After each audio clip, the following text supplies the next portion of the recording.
cultura originaria de Latinoamérica ha dejado tantos testimonios concretos como los mayas.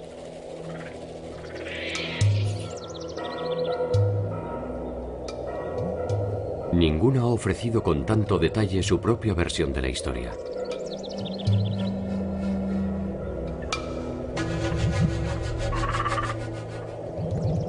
Ninguna ha determinado con tanta minuciosidad el día en que su tiempo empezó a transcurrir.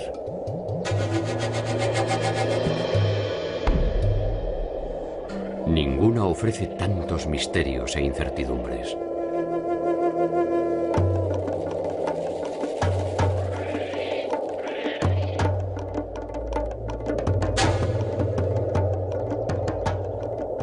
¿Son los mayas aquellos que dejaron atrás su vida campesina para sembrar su entorno de ciudades deslumbrantes?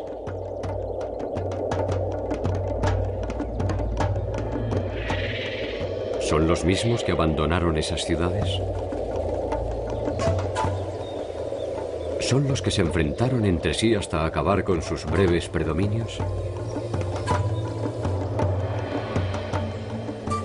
¿Son los que resistieron la dominación española? ¿Son los que se refugiaron en la selva para intentar una nueva versión del mundo cuando ya no había más mundo?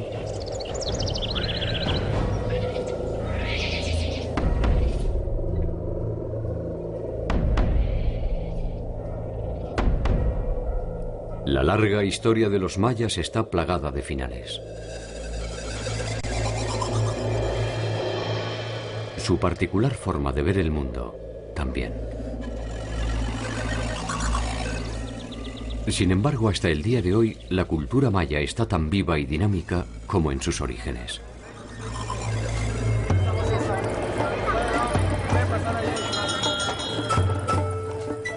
Saber quiénes son y de qué forma entienden su pertenencia común es una tarea que desemboca tarde o temprano en sus sistemas numéricos y calendarios. Sus estudios astronómicos, sus producciones arquitectónicas y sus obras de arte.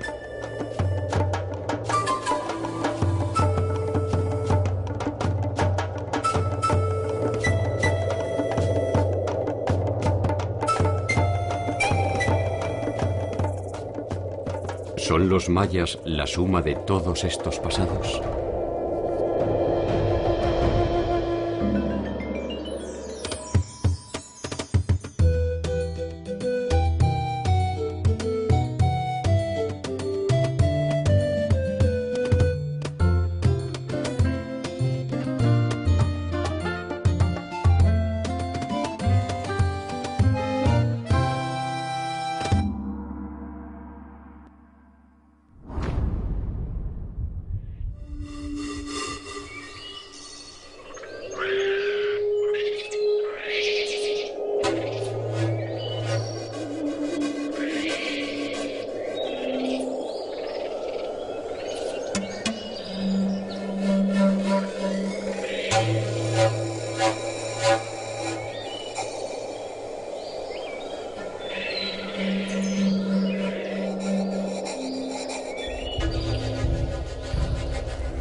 El llamado mundo maya es en realidad un conglomerado de mundos.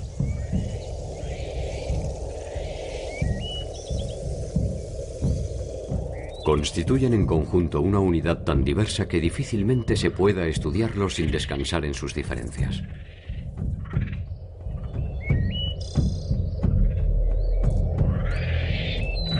Las particularidades que los unen, el idioma, la manera de entender el mundo y hasta su territorio, terminan tarde o temprano por encontrar en cada una de las ciudades una cualidad distintiva que los separa.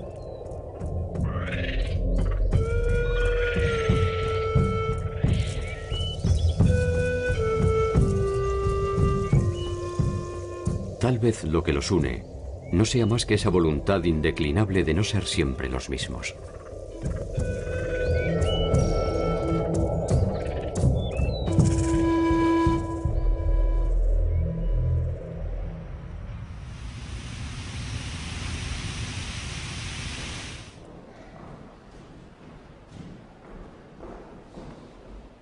La cultura maya se desarrolló en un vasto territorio que ocupa los actuales estados de Yucatán, Campeche, Quintana Roo, Tabasco y Chiapas de la República Mexicana, así como todo el territorio de Belice, la República de Guatemala, una parte de Honduras y una parte de El Salvador.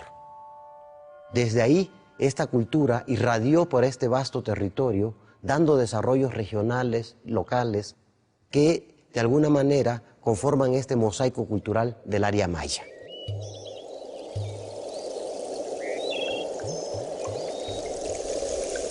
La región que ocupaban los mayas ofrece registros de vida humana desde al menos 10.000 años atrás.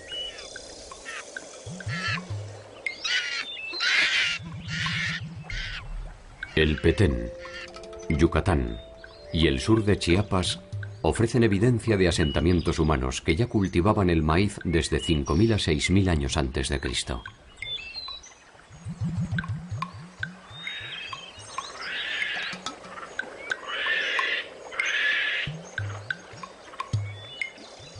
Sí sabemos que toda esta región estuvo habitada desde muy temprano.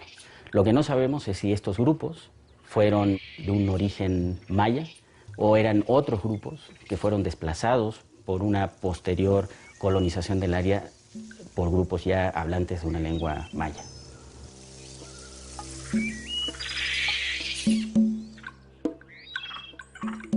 Los primeros indicios de una cultura material que pudiéramos establecer o estar más o menos seguros de que pertenecen a la cultura maya son mucho más recientes. Estamos hablando más o menos del 1200 antes de Cristo.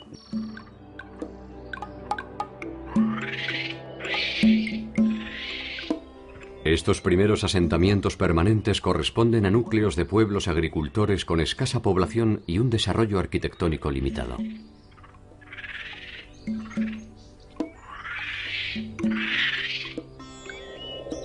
Hacia el año 200, estos inicios modestos habrán de transformarse en grandes centros urbanos con una alta densidad de población.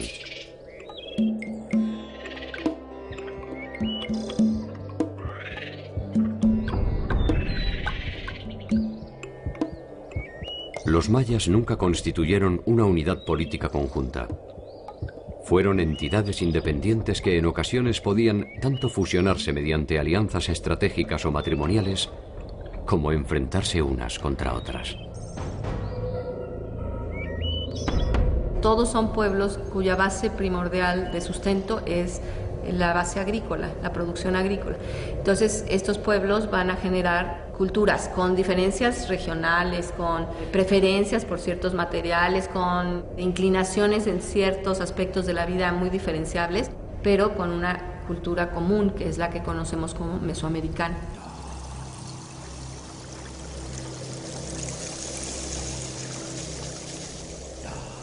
Entre las tantas diversidades que definen la unidad maya, hay un territorio común gobernado por el lenguaje.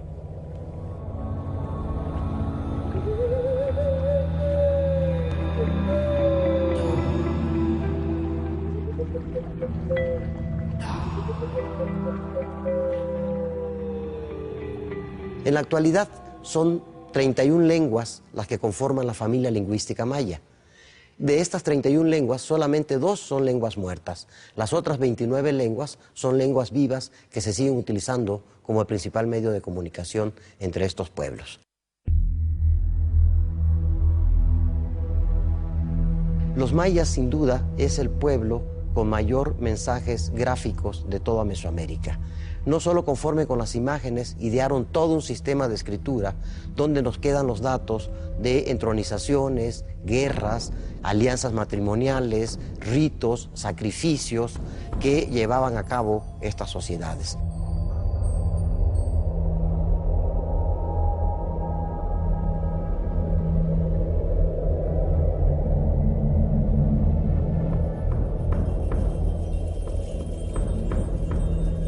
Los glifos son la unidad mínima de escritura maya. Pueden designar nombres, acciones, fechas, ciudades y relaciones de parentesco.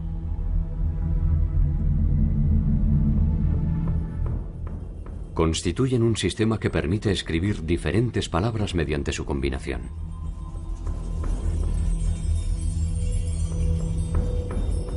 La unidad de escritura maya son una serie de signos que se les llaman glifos. Y se puede hablar de un glifo principal que está rodeado de afijos. Estos pueden ser prefijos, sufijos, superfijos o inclusive infijos dentro. Entonces todos estos signos que rodean como satélites al glifo principal funcionan igual que nuestras palabras. Un pre o un pos nos va a dar terminación de la palabra, inicio de la palabra. Entonces los cartuchos jeroglíficos se forman por un conglomerado de signos, que es a lo que les llamamos glifos.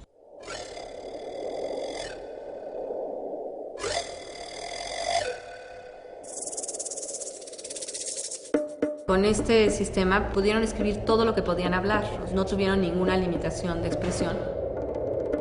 Hay un altísimo contenido histórico, o sea, de relato, aunque nada más habla de la vida o habla primordialmente de la vida de los grupos gobernantes.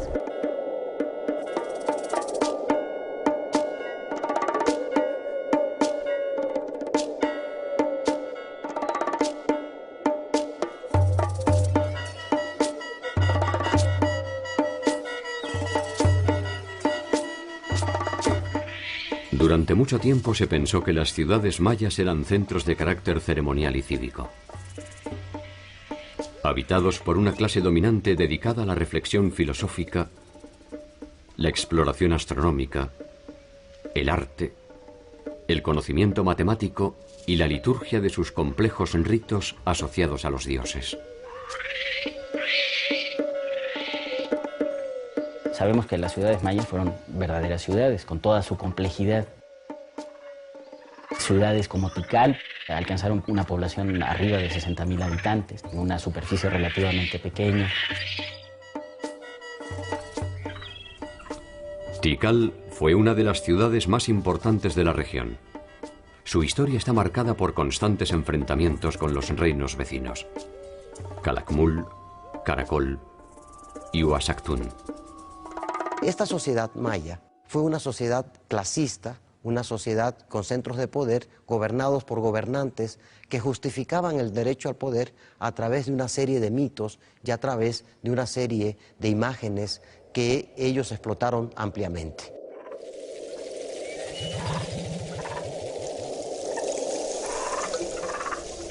A medida que el poder de Tikal se expandía por la región, sus relaciones comerciales y políticas se extendieron y no tardaron en encontrarse con otro complejo centro de poder: Teotihuacán.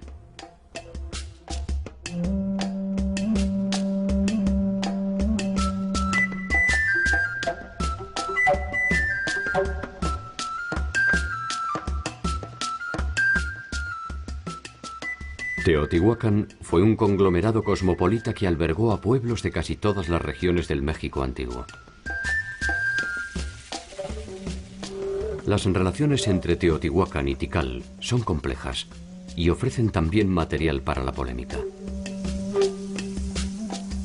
Para algunos, Tikal fue sometida por los teotihuacanos. Para otros, la influencia teotihuacana se redujo a una participación en las intrigas de sucesión de Tikal.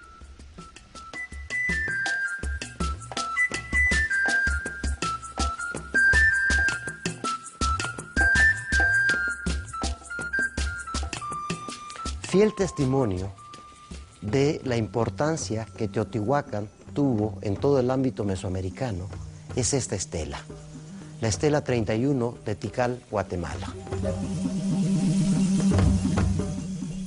La estela 31 nos permite reconstruir eventos trascendentes que intentan explicar estas relaciones. En el frente nos muestra el gobernante Siyaj Chancahuil. Este gobernante, al parecer, es hijo de padre teotihuacano. Vemos a este personaje ricamente ataviado con todos los elementos que caracterizan a un gobernante maya.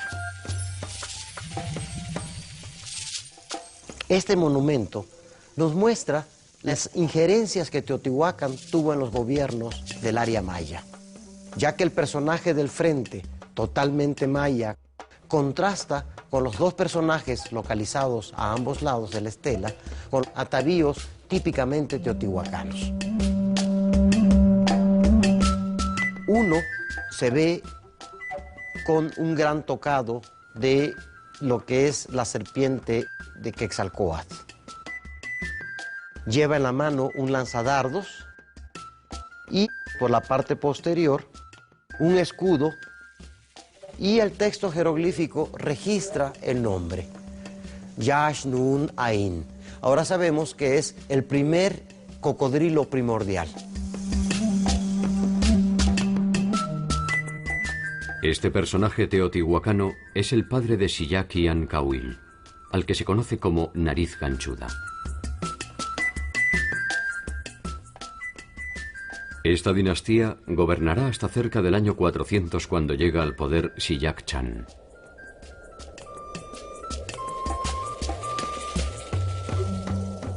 Xillac Chan es un heredero directo de los linajes originarios de Tikal y lleva a la ciudad a un nuevo esplendor apoyado en las antiguas tradiciones.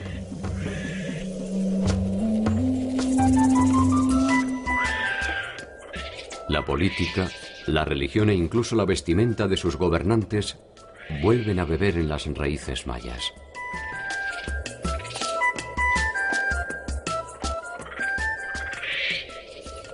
También se reinicia con él la larga disputa por la hegemonía territorial que enfrentó a Tikal con Calakmul y Caracol, entre otros. Como ninguno de estos pueblos llegó a tener suficiente poder para conquistar a todos los demás, entre ellos se dio un notable hecho que tendría beneficios enormes para las aportaciones que esta cultura daría al mundo, sobre todo en el aspecto artístico.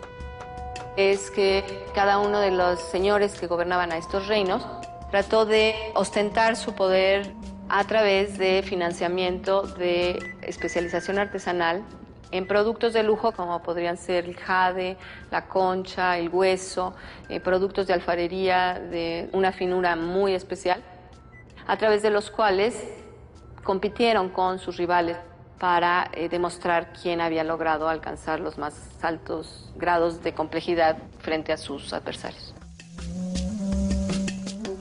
Estas producciones serían las únicas supervivientes de la contienda. Hacia el año 800, la mayor parte de la población ha abandonado su área de influencia y el poder de sus gobernantes se ha debilitado.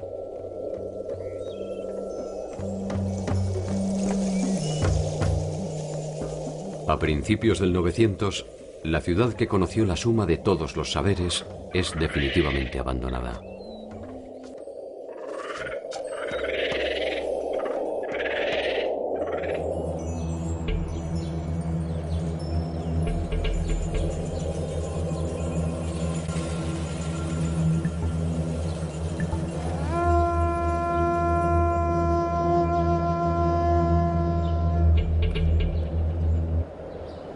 En el área mesoamericana existen más de 800 espacios destinados al juego de pelota y al menos 12 variantes de este juego.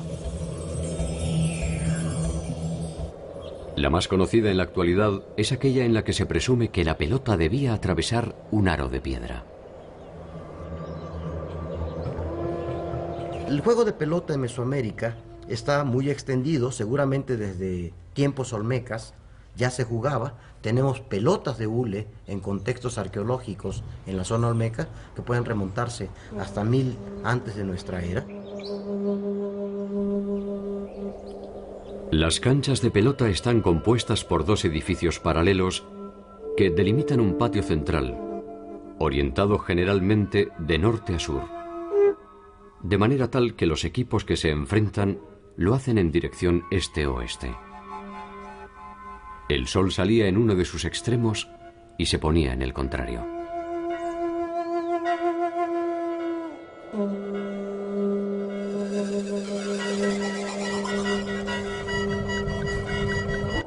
Innumerables son las teorías que se han esbozado en torno al juego de pelota. Se sabe que forma parte de una ceremonia ritual que culminaba casi siempre con sacrificios humanos.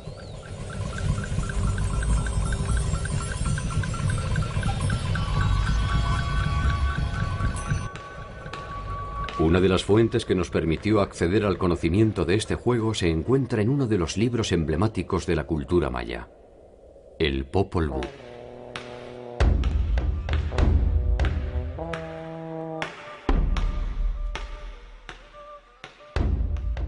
Es un texto escrito en quiché, que es una lengua maya, al parecer escrita o registrada alrededor de 1544 en el pueblo de lo que actualmente es Chichicastenango, en Guatemala, que recoge una tradición oral largamente repetida de padres a hijos, que era transmitida por generaciones entre todo este pueblo.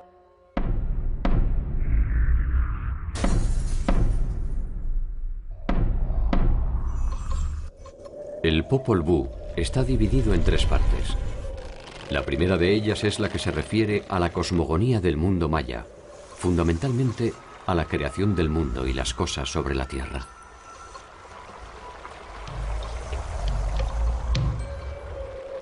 Allí está presente el juego de pelota a través de un enfrentamiento entre 2 héroes míticos, Ixbalanque y Unampu, que se enfrentan en un partido con los señores del Xibalbá. Xibalbá es el nombre con que se identifica el inframundo, el reino de los muertos en las profundidades de la tierra.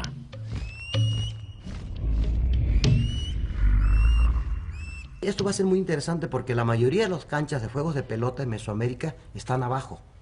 Nunca van a encontrar una cancha de juego de pelota arriba, porque jugar a la pelota es como bajar al inframundo.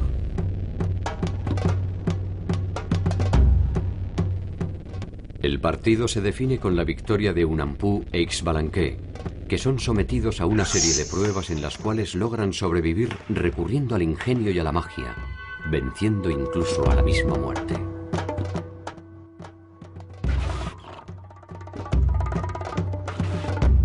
Después de varios días, Unampu e Ixbalanque aparecieron convertidos en peces y luego se transformaron en hombres pobres que hacían grandes prodigios.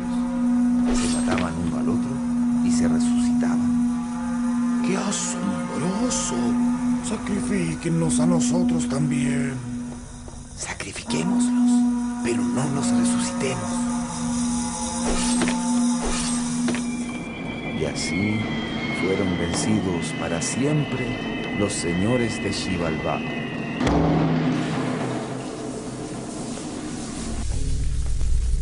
¿Quiénes son estos 2 héroes que han regresado para contarnos cómo es el inframundo? El sol y la luna. Todos los días bajan al inframundo, enfrentan una serie de pruebas y el día que pierdan las pruebas allá abajo, no habrá amaneceres solares ni amaneceres lunares.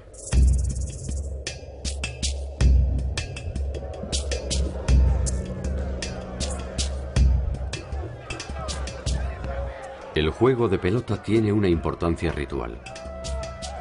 Se trataría de una escenificación del movimiento astral de este a oeste y de oeste a este.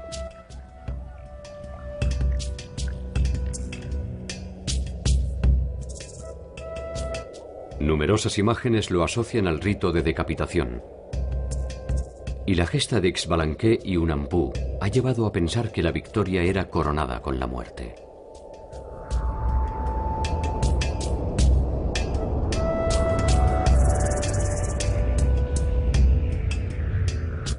La idea no carece de romanticismo y lleva a pensar en la muerte como un premio a los vencedores.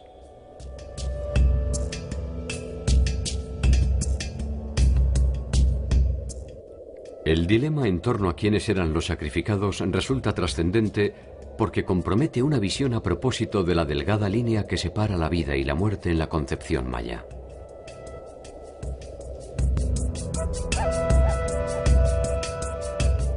La sangre es una metáfora muy importante y es el alimento por excelencia que necesitan los dioses para su sobrevivencia. En el caso mesoamericano es interesante este aspecto de que los dioses necesitaban a los humanos tanto como los humanos a los dioses. Los dioses necesitan a los humanos para obtener la sangre, el alimento que le otorgan los humanos.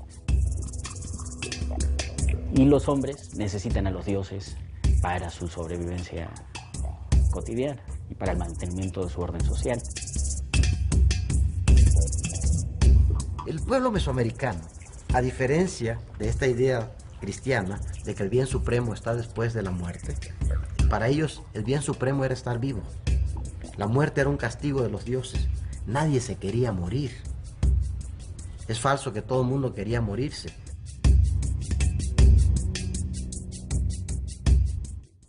La muerte pública es una manera de establecer jerarquías. El que mata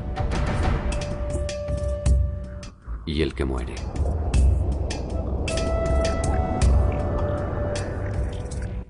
El que domina la escena es siempre el que monta el espectáculo.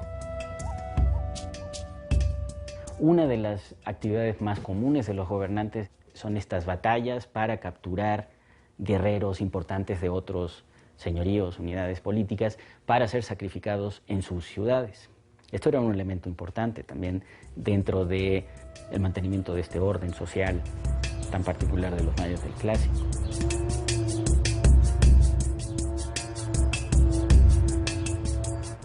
Muerte y espectáculo. Esta conjunción no ha perdido sus efectos. El circo romano, las ejecuciones públicas, las corridas de toros y el renovado ritual de la muerte impúdica al que nos convocan diariamente las pantallas de televisión. Eran espectáculos masivos donde se combinaban aspectos rituales, por ejemplo, ciertas épocas, ciertos momentos en el calendario ritual anual para celebrar eventos circunstanciales, una gran victoria, por ejemplo, sobre un enemigo determinado, y también servían para propiciar el beneplácito o el interés de los dioses protectores de esa comunidad.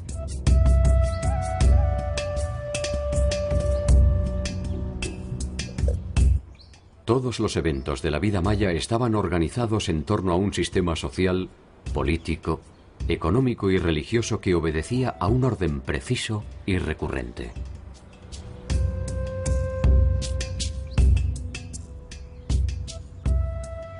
Un orden que podía ser registrado cronológicamente mediante un mecanismo tan sofisticado como imaginativo. Todos los pueblos mesoamericanos compartieron un mismo sistema de registro y ordenamiento del tiempo a través del manejo de dos calendarios, que toman nombres distintos de acuerdo a las culturas, pero que funcionan de igual manera.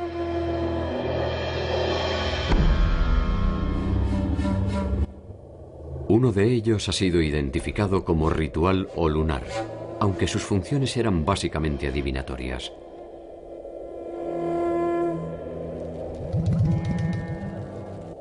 Estaba compuesto por 260 días, divididos en 13 segmentos de 20 días. El calendario de 260 días es un calendario que no tiene un referente astronómico. No se sabe realmente qué representa. Lo interesante del calendario ritual o religioso es que servía para darle nombre a las personas. Pero también algo interesante era tu signo, tu destino. Era como una especie de zodiaco. Y de acuerdo al nombre numeral y el nombre del día, podían decir si su destino era bueno o mal. Incluso las fuentes españolas registran que a veces se hacían trampas cuando el niño había nacido en un día muy malo. Los sacerdotes trataban de convencer a los padres de darle otro nombre calendárico, de manera que tal vez podían despistar al destino.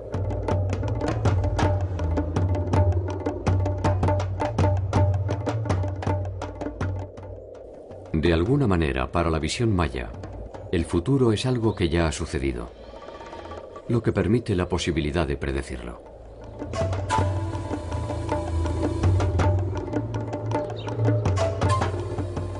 El tiempo forma parte de un ciclo que se repite, y la regularidad en la trayectoria de sus astros confirma esa recurrencia.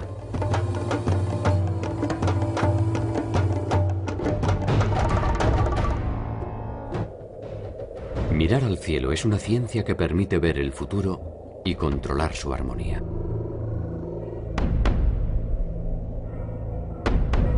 Este calendario era combinado con otro calendario que es el calendario solar.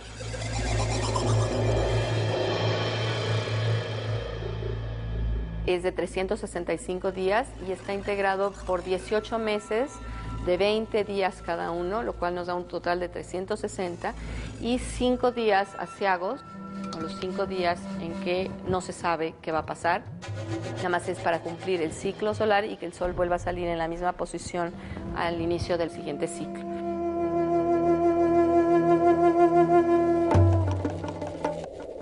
El calendario solar era una importante referencia estacional y dividía los tiempos de siembra de los de cosecha. Los tiempos de paz de los de guerra. La combinación de ambos calendarios ofrecía una inusual relación temporal.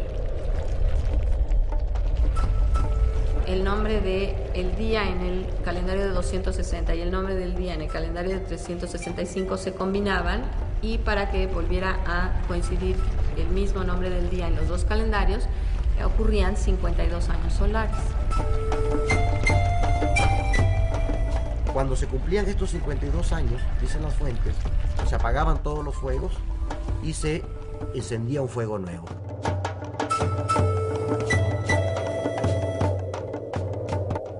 Este tiempo histórico se medía mediante el establecimiento de una fecha era: el inicio del tiempo maya. Una fecha era es un punto a partir del cual cuentas hacia adelante o hacia atrás. Algo tienen en común todas las fechas eras de todos los pueblos del mundo. Todas son arbitrarias. Porque para nosotros contamos del nacimiento de Cristo para atrás y del nacimiento de Cristo para adelante. Con los mayas sabemos que tienen una fecha era que es 3114 antes de Cristo. Y a partir de ahí cuentan para adelante y cuentan para atrás. Pero cuentan días transcurridos, no cuentan años transcurridos.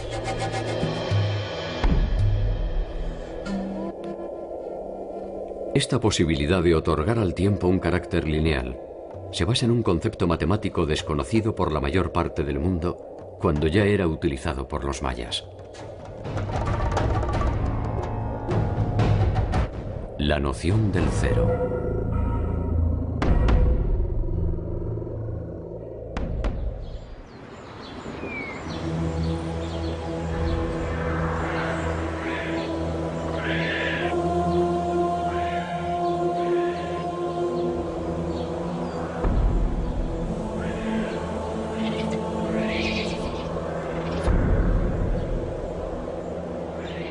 Si bien para la ciencia resulta siempre difuso establecer el origen de una cultura, para los mayas el pasado no es una simple leyenda que se remonta a tiempos inmemoriales.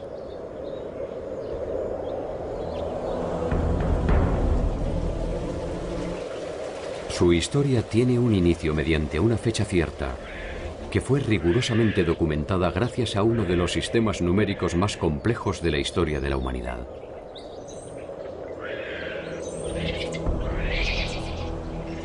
Todos los pueblos mesoamericanos desarrollaron formas de escribir números para contabilización, para registro, etc. Solo los mayas llegaron a un aporte que es notable a nivel mundial, que es la invención, no deberíamos decir del cero, porque el cero es la forma que toma en el invento hindú, que pasa a los árabes y llega a nosotros, sino de lo que le llaman el completamiento. Lo que es en esencia es darle valor posicional a los números. Entonces son las variantes de cabeza de los números. En lugar de poner 8 con una barra de 3 puntos, pongo esta cabeza y es 8. ¿Cuál es la característica de este sistema? La simplicidad, lo sintético. 3 signos usan: puntos, barras y el cero. Y con esos 3 puntos, con esos 3 signos, puedo hacer los mismos números que hacemos nosotros con nuestro sistema, que usa 10 signos distintos. El número 0 se identificaba con el símbolo de un caracol. El punto identifica al número 1 y la barra al 5. La combinación de estas barras permite llegar hasta el número 19. Cada uno de estos números ubicado en una posición determinada permitía infinitas combinaciones.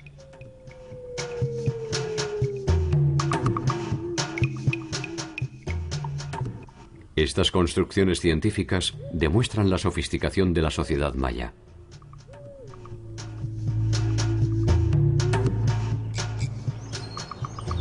Sus ciudades son otro de los ejemplos paradigmáticos de esta complejidad.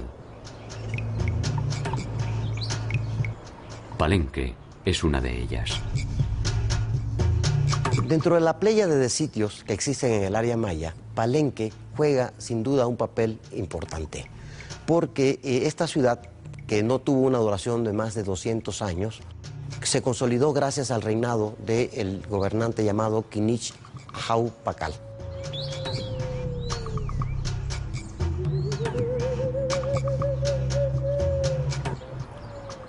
Para quien visite la ciudad en la actualidad, resulta difícil comprender que tanta belleza es producto de la impronta de un solo hombre.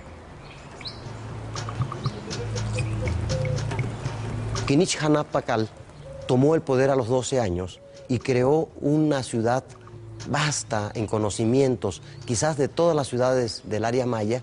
Los textos más largos, donde tenemos mayor literatura, es en Palenque. El reino de Pakal duró por lo menos 2 veces y media lo que es el promedio de vida de un habitante común de la ciudad de Palenque.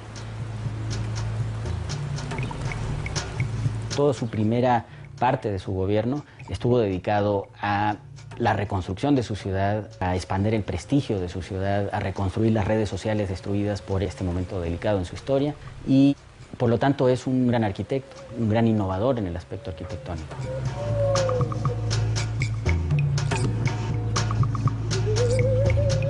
La selección de ese lugar implicó el desarrollo de obras de ingeniería muy complejas. Por ejemplo, la creación de terrazas para ganarle espacios al cerro, para tener mayor áreas planas para construir edificios. La canalización de ríos, hay una cantidad enorme de acueductos. Implicó el desarrollo de una tecnología de distribución de aguas por todos los barrios que componían a la ciudad, y todo esto le confiere a la ciudad de Palenque estas cualidades muy especiales.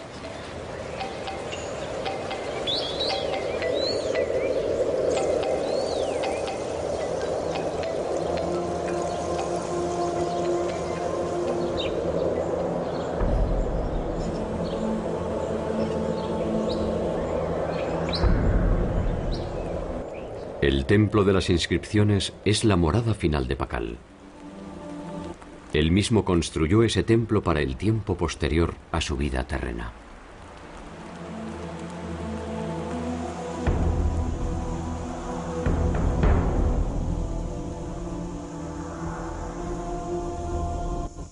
Pakal gobernó Palenque entre el 615 y el año de su muerte, ocurrida en el 683.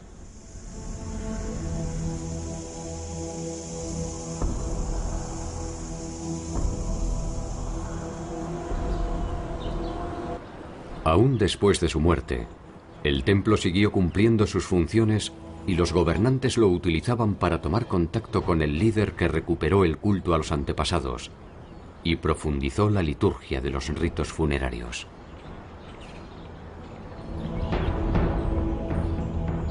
Fue el gobierno más longevo, más estable, que dejó un legado arquitectónico considerable en la ciudad. Conocemos de la historia anterior de Palenque solamente por los textos que escribió Pakal y sus sucesores. A la muerte de Pakal, su hijo Kambalán asume el poder. Su gobierno honra la gloria de su padre y persigue los mismos sueños de grandeza.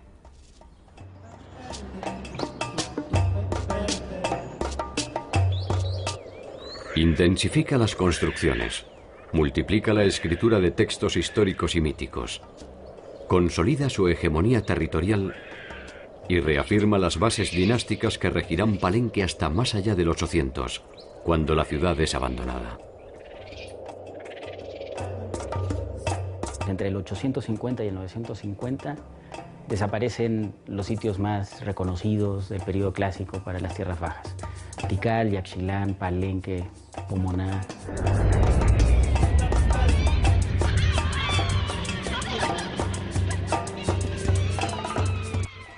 El llamado colapso maya aún despierta inquietudes y discusiones.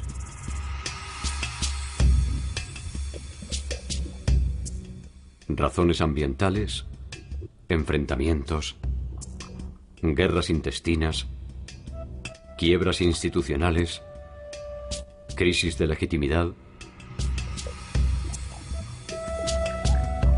Cualquiera de estas razones, o la suma de todas ellas, dieron por tierra con un complejo sistema que pareció perder la esencia de su funcionamiento.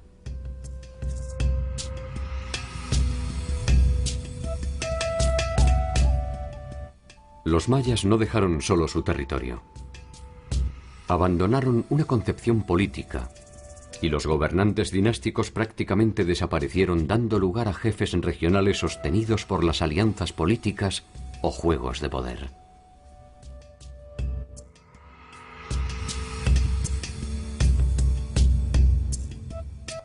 Hacia finales del período clásico, otra ciudad habría de delinear los últimos trazos de una era de gloria.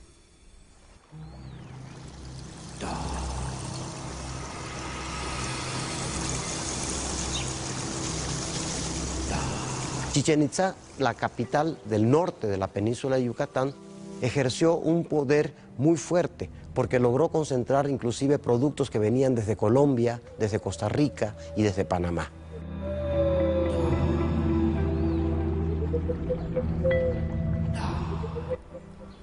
Algunos de estos exóticos productos fueron encontrados por las investigaciones arqueológicas dentro del cenote sagrado de Chichén Itzá.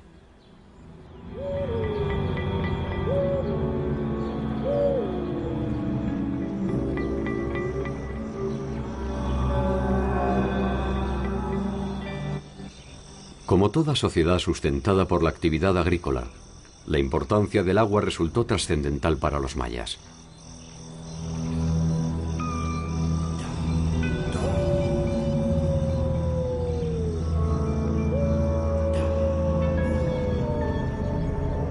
Chac, el dios de la lluvia, es una de sus deidades tutelares. Su representación con su clásica nariz de gancho se repite en sus edificios y sus principales textos.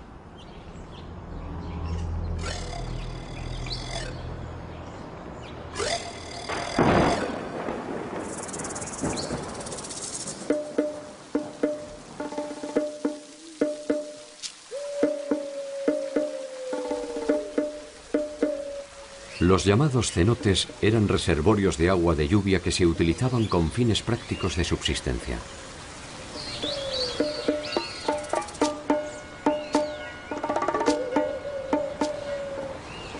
El cenote sagrado que se utilizaba con fines ceremoniales era probablemente una de las tantas entradas al inframundo.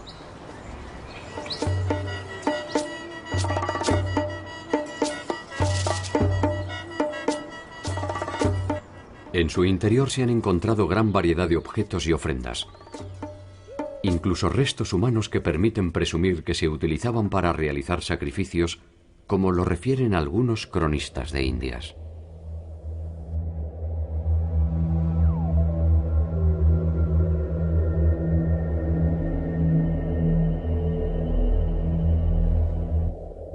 Los cenotes han sido interpretados como una especie de síntesis de la cultura maya.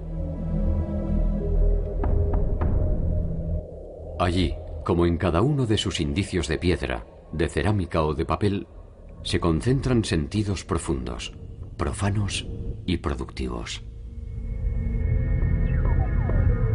Cuando los arqueólogos excavamos en una tumba en el área maya, encontramos representados en esta tumba casi todo el plano de Mesoamérica. Podemos encontrar productos que vienen de diferentes áreas muy lejanas. Obviamente, el comercio no es solo el transporte de objetos preciados. También a través del comercio se moviliza gente, se movilizan ideas. El concepto de Mesoamérica es eso, es esa rica combinación de contactos económicos, sociales, demográficos.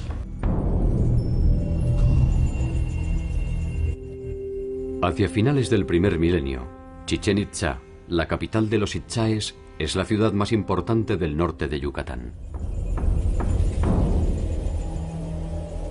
Sus edificaciones poseen una belleza y armonía singulares, y el complejo piramidal del castillo es hasta el día de hoy una de las edificaciones más significativas de la cultura.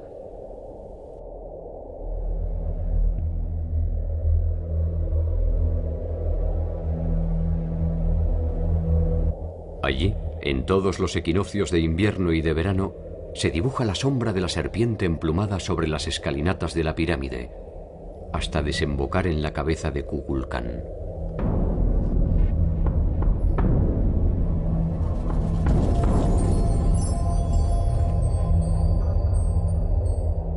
Chichén también se caracteriza por tener un contacto con grupos procedentes del altiplano central, del centro de México, los llamados toltecas, y crearon una cultura híbrida, donde vemos elementos mayas, pero también elementos del altiplano central. Aparentemente, de esta interacción entre itzáes y toltecas es de donde los primeros adoptan el culto a Quetzalcóatl, al que llaman Kukulcán.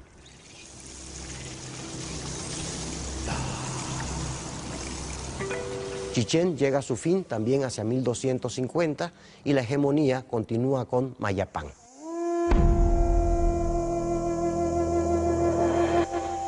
Uxmal, Mayapán y Chichén Itzá se agrupan en una alianza conocida como la Liga de Mayapán, que extenderá su predominio hasta el siglo XIII.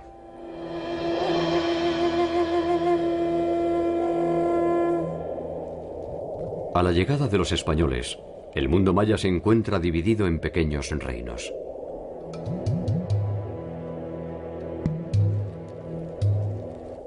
La Liga de Mayapán se ha disgregado y caciqueles y quichés disputan los retazos del tiempo pasado. Pese a la férrea resistencia, los quichés son derrotados, y más tarde corren la misma suerte los caciqueles.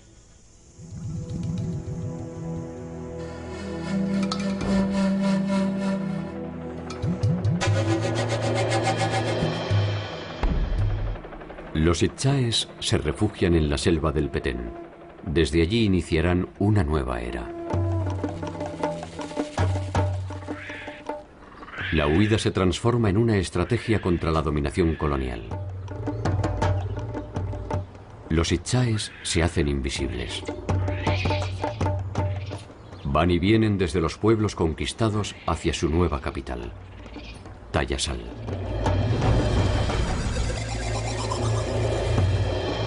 La noticia de este reducto se transforma en una esperanza para el resto de los mayas que escapan hacia la ciudad en busca de refugio.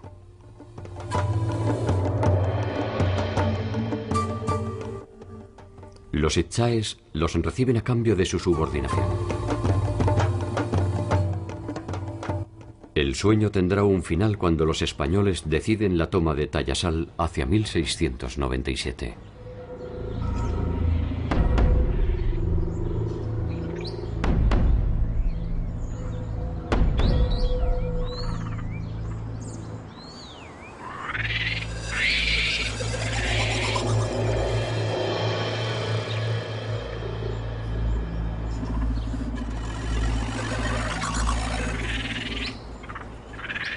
Los indicios de los mayas suelen buscarse en los rastros etéreos que ofrecen sus ciudades perdidas, en sus ricas inscripciones, en sus templos monumentales y en sus misteriosas tumbas.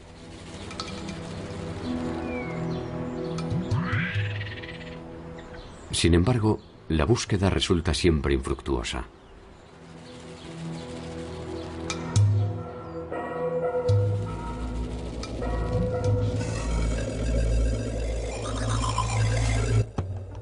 Cada descubrimiento abre un nuevo umbral de conocimiento. Y el legado maya vuelve a replantearse.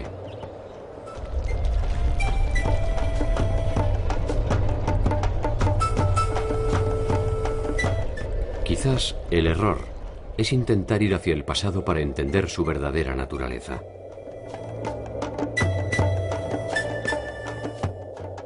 Quizás solo sea necesario esperar que la rueda de su tiempo vuelva a pasar frente a nosotros y nos permita entender que resulta inútil ir en busca de aquello que jamás estuvo perdido.